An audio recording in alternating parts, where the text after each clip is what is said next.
Our attention to the elderly, a pressing need.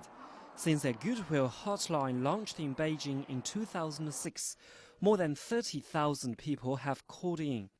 48% of the callers are mentally depressed because they are empty nesters or living alone.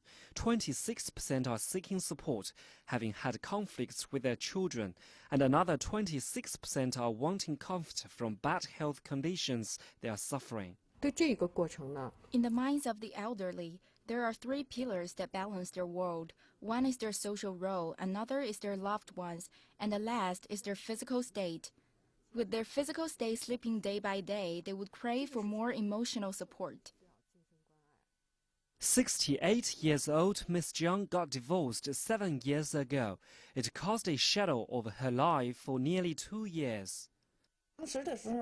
When times got really rough, I didn't dare to look at others. I felt like I made a mistake. I lowered my head to anyone. Miss Jiang says every weekend her children would visit her, but the rest of the time she is alone. The hotline became her pillar of support. It's like having a shelter for your heart when you're old, somebody to listen to you, somebody who you communicate with. Today's young do not know what we want. Us elderly, do we need money? No.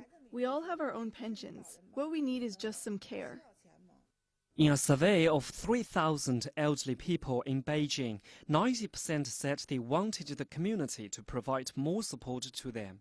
In the past, we concentrated a lot more on one's physical state, but our emotional state is often overlooked.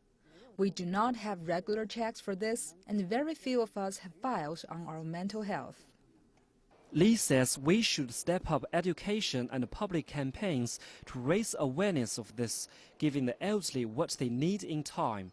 From October, the Beijing Institute of Technology is setting up stations giving free mental health checks to the elderly in some 20 communities.